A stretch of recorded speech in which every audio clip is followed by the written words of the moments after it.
You walk fine when you want to, MOM announced at Easter, kicking my cane away. Enough of this circus.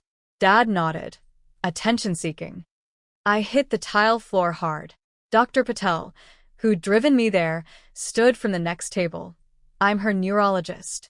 I have 11 years of her scans.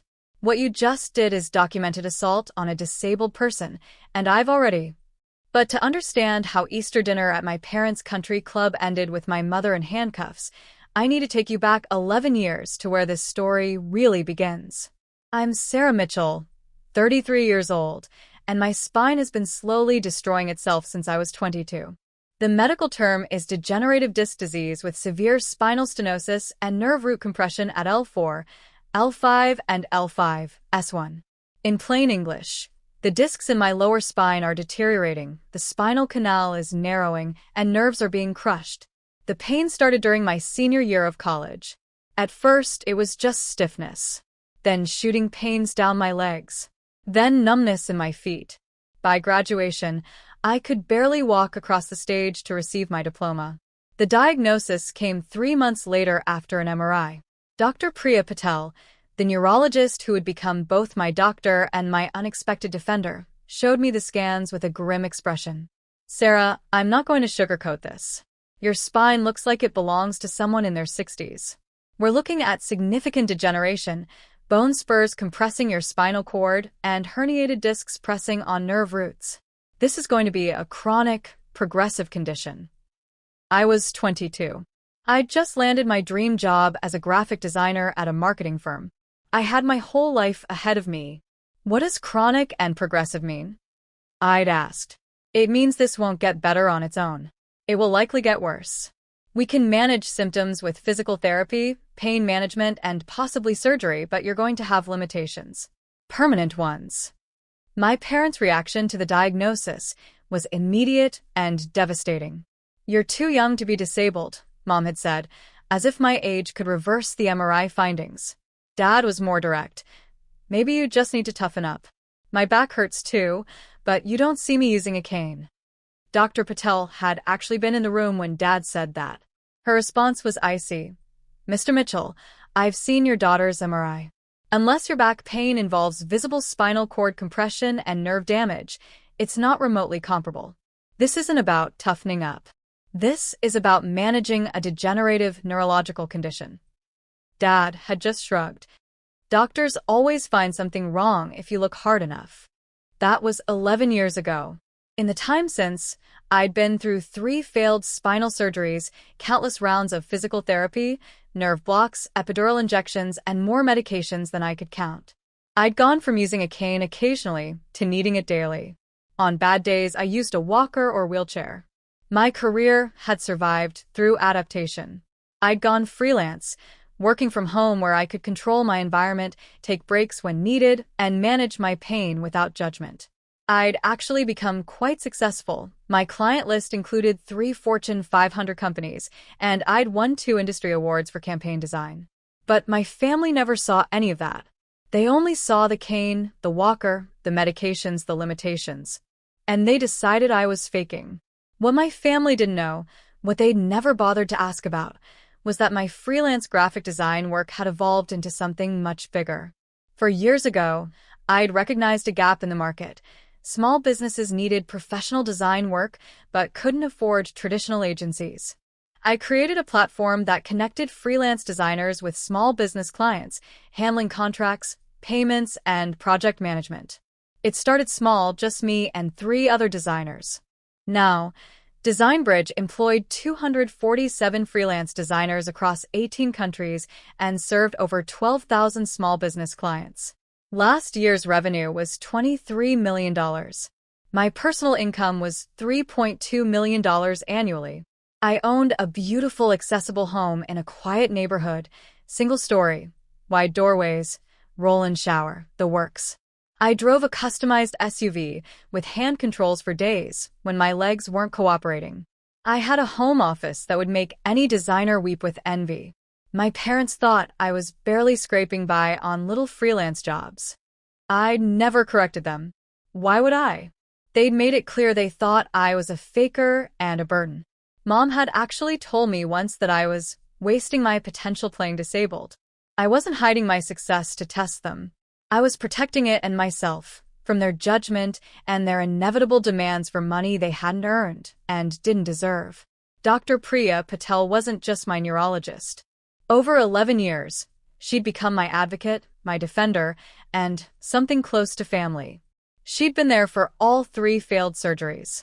She'd held my hand when I'd sobbed in her office after the 3rd one failed, and I realized I'd be in pain for the rest of my life. She'd written countless letters to insurance companies, employers, and even the DMV to document my disability. And she knew everything about my family's dismissal of my condition. "Sarah," she told me during one particularly difficult appointment, "what your family is doing has a name. It's called medical abuse. They're denying your documented disability, pressuring you to perform beyond your physical capacity, and psychologically undermining your treatment adherence. They just don't understand. They refuse to understand. I've offered multiple times to meet with them, to show them your scans, to explain your condition. They've declined every time. That's not misunderstanding. That's willful denial." She'd documented everything. Every declined meeting invitation. Every dismissive comment I'd reported. Every time my condition worsened because my family had pressured me into activities beyond my capacity. "If you ever need me to testify to the reality of your condition, to family, to employers, to a court, I have 11 years of irrefutable evidence," she'd said. I never imagined I'd actually need her to testify in court, but I should have known better. The text from Mom came on a Tuesday morning in March. "Easter dinner at the country club. 1 p.m. sharp. Wear something nice. No excuses." I stared at my phone. I hadn't been to a family gathering in over a year, not since Christmas, when Mom had loudly announced to everyone that I was too lazy to participate in family photos after I'd asked to sit down between shots. Easter at the country club meant 3 things. My extended family would be there, the venue had stairs, not accessible, and Mom would be performing for her social circle. I should have declined. But Dr. Patel and I had just completed a new pain management protocol, and I was having a good week. Maybe, I thought, if I showed up looking polished and capable, they'd ease up. I texted back, "I'll need to bring my cane and might need to sit frequently." Mom's response, "Of course you will." Face with rolling eyes, "Just try not to make a scene." Red flag number 1. I ignored it. I had an appointment with Dr. Patel on Good Friday, 2 days before Easter. It was routine, a quarterly checkup with updated scans to monitor the degeneration. She pulled up my new MRI on the screen, and I saw her jaw tighten. "Sarah, the stenosis has progressed. You're now at severe spinal canal narrowing at L4, L5. The nerve compression is worse. That explains why my left leg has been giving out more." "It does." She turned to face me. "Sarah, you need to be very careful. A fall could cause serious injury, fractures, further nerve damage, even paralysis if the trauma is severe enough." "I'm always careful." "I know you are. But I also know you have a family event this weekend." She gave me a knowing look. "Are you sure attending is wise?" "It's Easter. It's at their country club. I'll be fine." Dr. Patel was silent for a moment. "Sarah, I want you to take my personal cell number, and I want your permission to accompany you as your physician." "What?" "Dr. Patel, you don't need to." "Yes, I do. Your family has a documented pattern of dismissing your disability and pushing you beyond your physical limits. You're going into an environment with stairs, where you'll be expected to stand and socialize, where your mother has already indicated she's annoyed by your mobility aids. I'm concerned. You want to come to Easter dinner? I want to be present to ensure my patient's medical needs are respected. Also, I'm allowed to bring a guest to the country club. I'm a member. And frankly, I've been wanting to meet your family in person for 11 years. The way she said it made me realize she wasn't just concerned. She was angry. "Okay," I said. "If you're sure." "I'm sure." "And Sarah? Wear comfortable shoes and bring your cane. Don't let your mother pressure you into compromising your mobility." Easter Sunday arrived with perfect spring weather. Dr. Patel picked me up at 12:30 in her Mercedes. She was dressed elegantly in a lavender suit, her credentials badge clipped discreetly to her jacket lapel. "Ready?" she asked. "As I'll ever be." The country club was everything I remembered, pristine, pretentious, and completely inaccessible. The main entrance had 6 marble steps. Dr. Patel and I went around to the side entrance with the ramp. We entered the dining room at 12:55. My family was already there, parents, 2 aunts, 3 uncles for cousins, and assorted spouses. About 20 people total, seated at a long table near the windows. Mom saw me first. Her expression flickered. Surprise, then irritation when she saw the cane, then confusion when she saw Dr. Patel. "Sarah, you're late," she announced loudly. Several heads turned. "We're 5 minutes early, Mom." "And who is this?" She gestured at Dr. Patel dismissively. "I'm Dr. Priya Patel," Dr. Patel said smoothly, extending her hand. "Sarah's neurologist. I'm also a member here. She mentioned your lovely Easter gathering, and I thought it would be a good opportunity to finally meet her family." Mom's handshake was limp. How nice. We were seated at the far end of the table, clearly an afterthought placement. Dr. Patel took the seat beside me. I positioned my cane against my chair. The first hour passed with relative calm. I talked quietly with Cousin Maya about her new job. Dr. Patel conversed with Uncle Robert about golf. Mom held court at the other end of the table, telling stories about her charity work. Then came the announcement. "Everyone," Mom called out, tapping her wine glass. "Before we order, I want everyone to stand for a family photo. The photographer is here." My stomach dropped.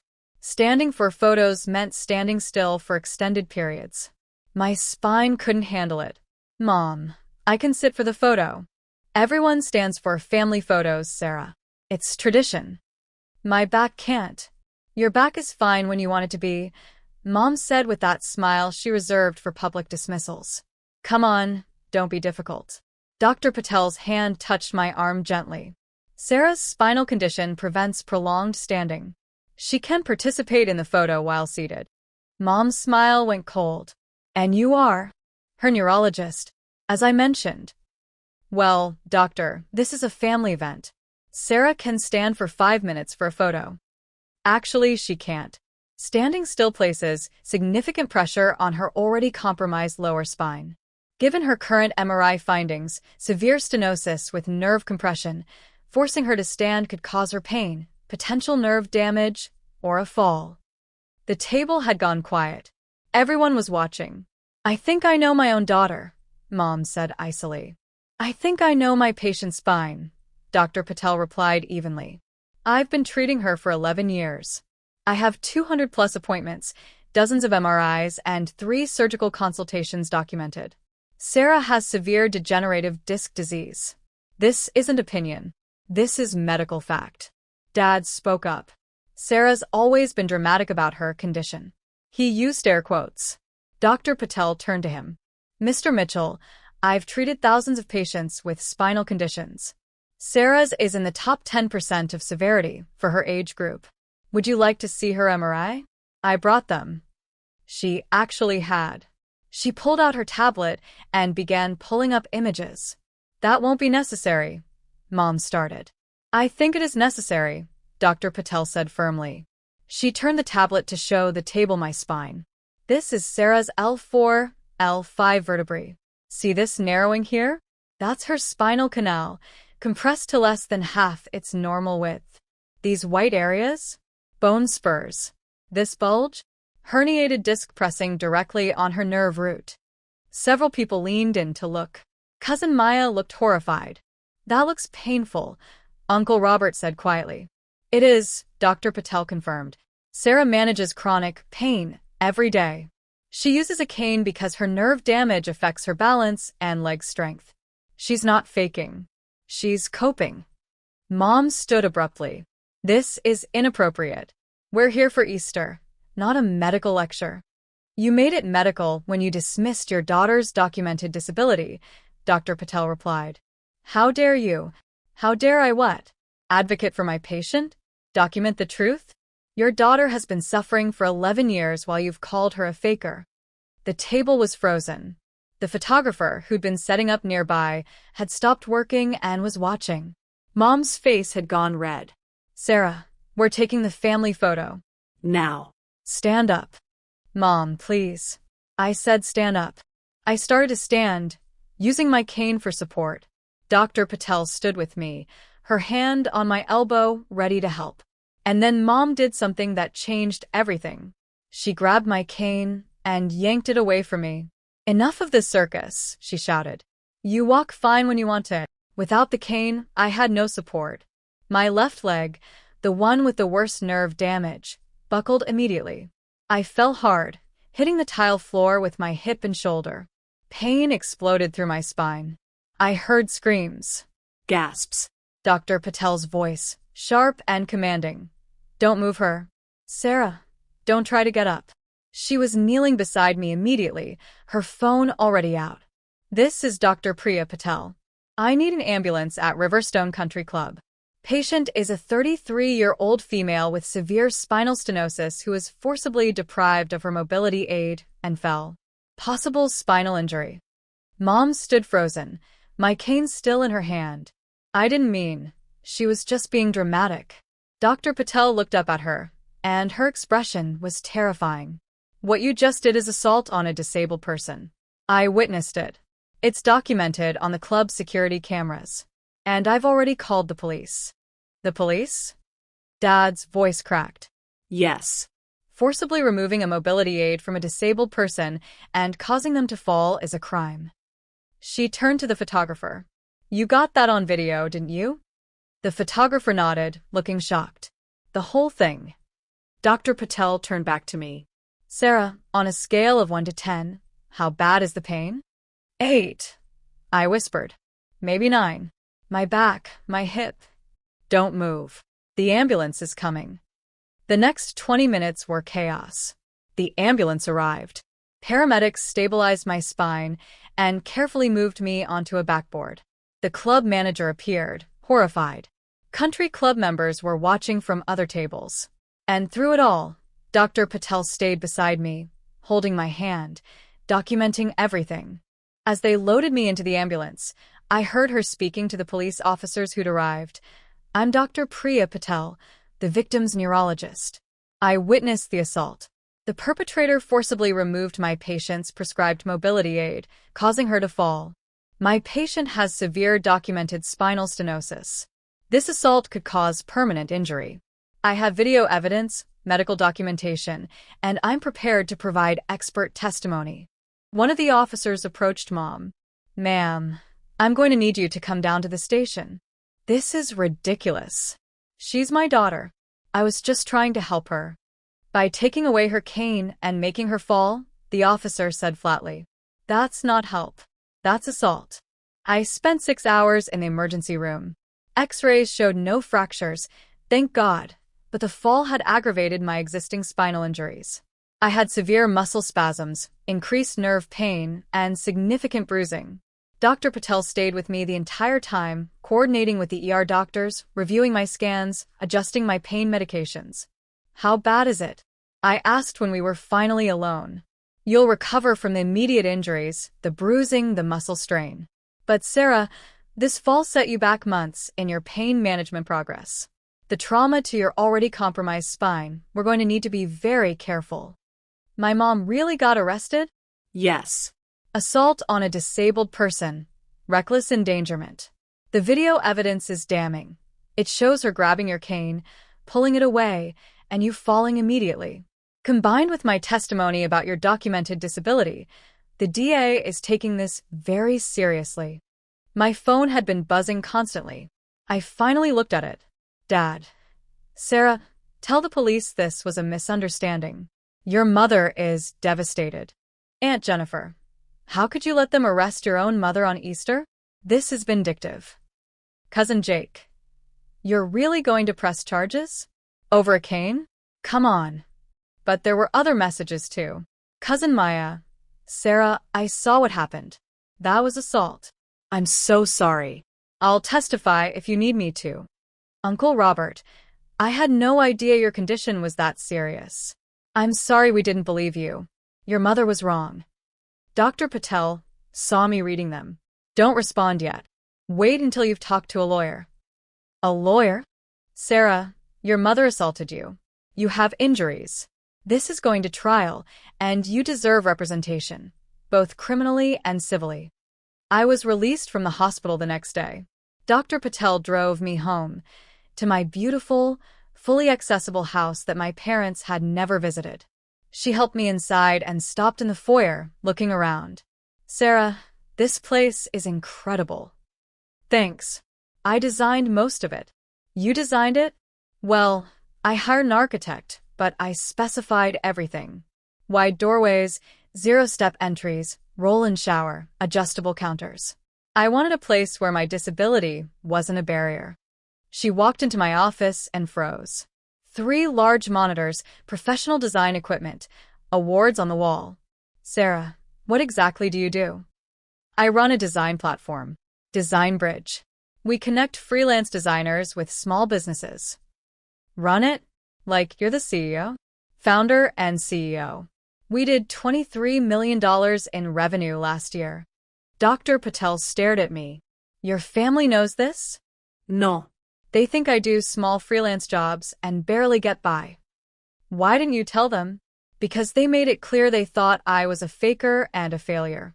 Why would I give them ammunition to claim I'm not really disabled? Or give them a reason to demand money? She nodded slowly. That's actually very wise. 2 weeks later, the preliminary hearing happened. I'd hired a lawyer, a fierce woman named Catherine Rhodes who specialized in disability rights and assault cases. During the hearing, the prosecution had to disclose evidence, including witness statements. That's when my financial information became part of the public record. My lawyer had to establish that I wasn't seeking money for my parents because I didn't need it. The courtroom gasped when the prosecutor mentioned Design Bridge and the $23 million revenue figure. My mother's lawyer actually objected. Your Honor, the victim's financial status is irrelevant. It's extremely relevant, my lawyer countered. It establishes that Ms. Mitchell has no financial motive for this prosecution. She's not seeking money. She's seeking justice for a violent assault. The judge allowed it. The news spread through my family like wildfire. By that evening, my phone was exploding. Mom, from jail, via Dad's phone. You have millions and you let us think you were struggling? What kind of daughter does that? Dad, we need to talk about your mother's legal fees. Surely you can help.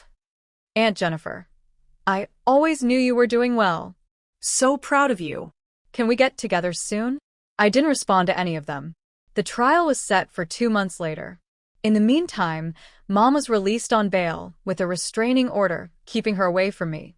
The assault charges were serious. Assault on a disabled person carried up to 5 years in prison in our state. My family ramped up their pressure campaign, but they made a critical mistake.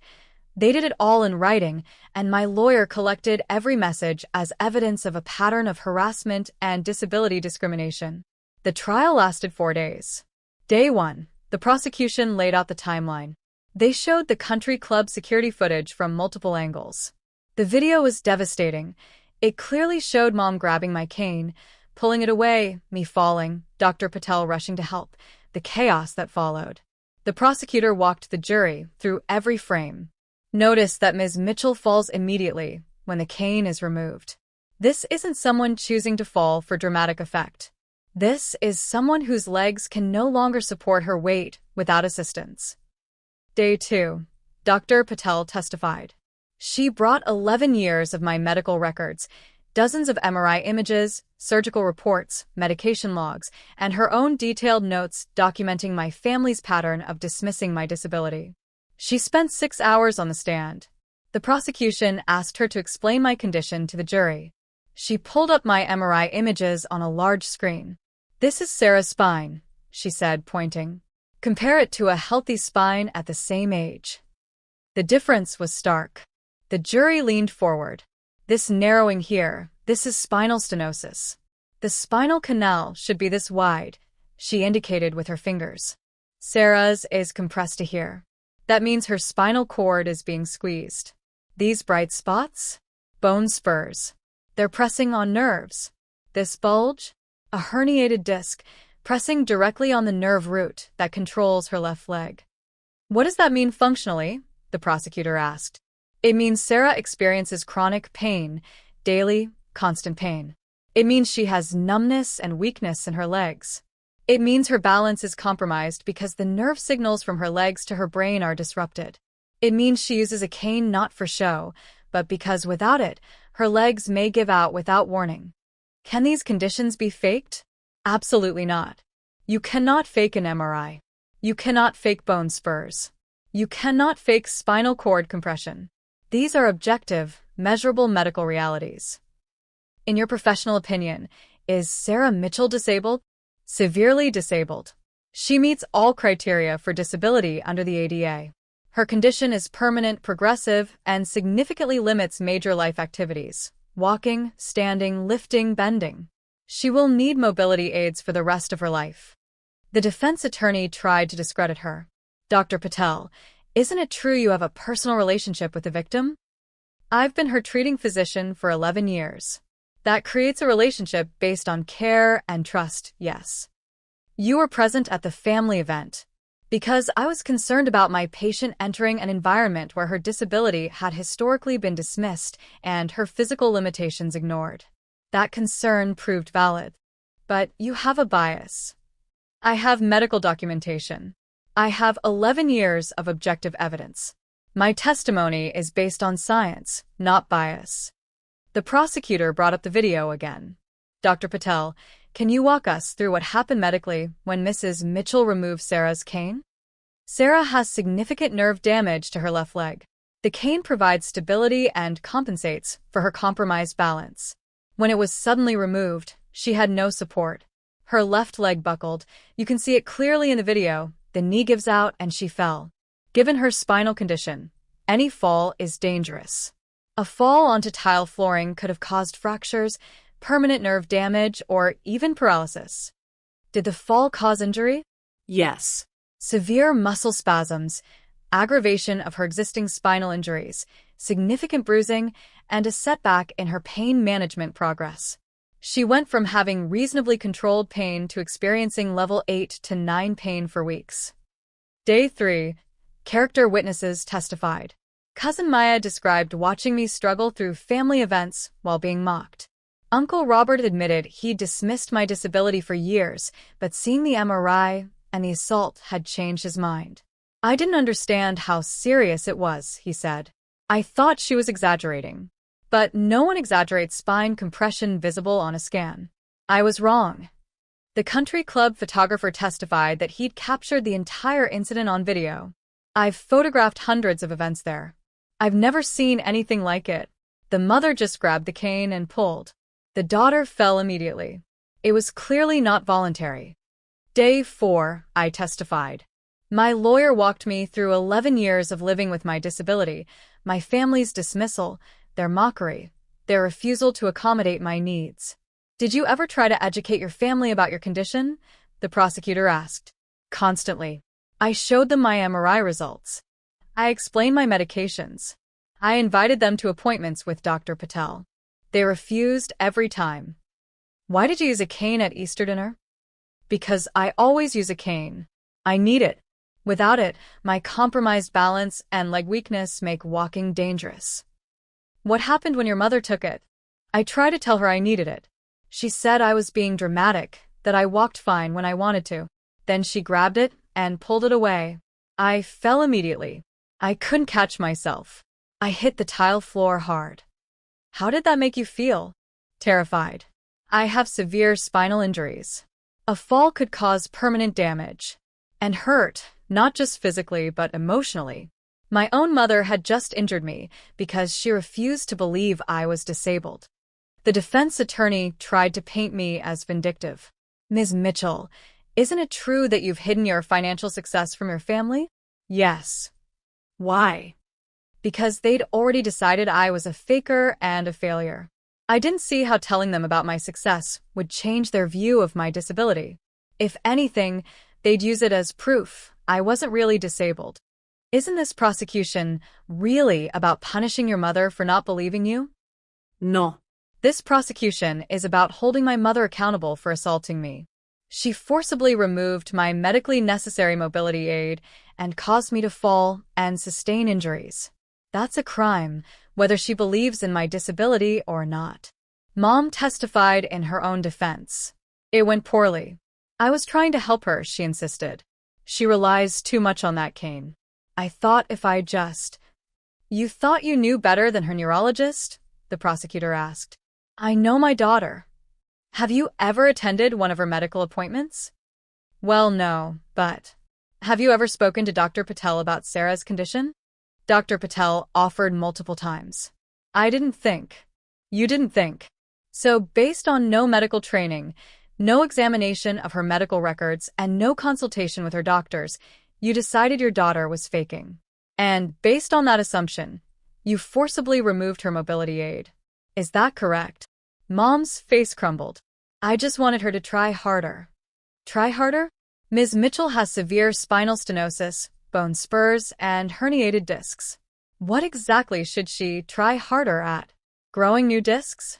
Removing her own bone spurs. The jury deliberated for 3 hours. Guilty on all counts: assault on a disabled person, reckless endangerment, and battery causing bodily harm. Mom was sentenced 2 weeks later. The courtroom was packed: my family, Dr. Patel, news reporters who'd caught wind of the case.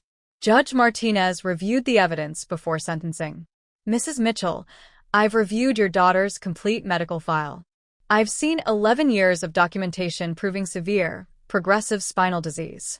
I've seen MRI images that would make any reasonable person understand this is a real, serious disability. Yet you chose to dismiss it, mock it, and ultimately commit violence against your own disabled daughter. She paused. The evidence shows a pattern of medical abuse spanning over a decade. Your daughter invited you to appointments. You refused. Her doctor offered to meet with you. You declined. Every opportunity to understand was available to you, and you rejected them all because acknowledging your daughter's disability was inconvenient for you. Mom was crying. I didn't understand. You chose not to understand. That's worse. The sentence: 18 months in prison, 3 years probation, mandatory disability awareness education, 400 hours community service at a disability rights organization, and restitution for my medical bills, $38,000. But Judge Martinez wasn't finished. I want to address something else. It came out during trial that Ms. Mitchell is a successful businesswoman who built a multi-million-dollar company while managing a severe disability. She did this without family support, without belief, without basic accommodation. That makes her success even more remarkable. She looked at Mom. Your daughter didn't need your money. She needed your belief. She needed you to see her as a complete person, disabled, yes, but also capable, talented, and valuable. You couldn't do that. And now you'll have 18 months in prison to reflect on what your ableism cost you. The gavel came down. That was 7 months ago. Mom is currently serving her sentence. Dad filed for divorce 3 months in. Apparently having a wife in prison for assaulting their disabled daughter was bad for his country club reputation. Most of my extended family chose sides. A few, like Cousin Maya and Uncle Robert, reached out with genuine apologies. They've educated themselves about disability, attended support groups with me, and proven they want to change. The rest sent messages demanding I forgive and move on while simultaneously asking for loans or investments in their businesses. I blocked them all. The lawsuit settlement came through last month, $850,000 for my parents' homeowners insurance for pain, suffering, and emotional distress. I donated the entire amount to spinal stenosis research and disability rights organizations. I didn't need the money. I needed them to know their ignorance had consequences. But the real story isn't about the trial or the money. It's about what came after. Dr. Patel and I have dinner monthly now. She's become more than my doctor. She's family. Real family. The kind that shows up, that believes, that catches you when you fall. DesignBridge is thriving. I hired a disability inclusion consultant, and now 40% of our freelance designers have disabilities. We've built a company culture that values accommodation, flexibility, and the unique perspectives disabled people bring. And I met someone. James, who I met at a disability advocacy event. He has rheumatoid arthritis. He understands pain, understands limitations, understands the reality that some days your body just won't cooperate. He also understands success. He's a patent attorney who works from home. When I told him about my family and the trial, he said, "You didn't just survive them. You built an empire despite them. That's not spite. That's strength." We're moving in together next month. His place or mine, both are accessible. I ran into Dad at the courthouse last week, something about the divorce proceedings. He looked at me and said, "Your mother just wanted what was best for you." I looked right back and said, "What was best for me was believing I had a real disability and treating me with basic dignity. She couldn't do that. Neither could you. We could start over." No, Dad. We can't. Because even now, even after the trial and the medical testimony and the conviction, you still don't get it. You're not sorry you didn't believe me. You're sorry there were consequences. I walked away. My cane clicked against the marble floor with each step, a sound that used to make me self-conscious, but now sounds like victory. Because here's what I learned. Family isn't about shared DNA. It's about who believes you when your body fails. It's about who sees your cane and asks how they can help instead of how you can hide it. It's about who looks at your MRI and says, "That must hurt," instead of, "Are you sure it's real?" Dr. Patel believed me before she ever met me because the science did. James believes me because he lives similar pain. Maya believes me because she finally opened her eyes and saw.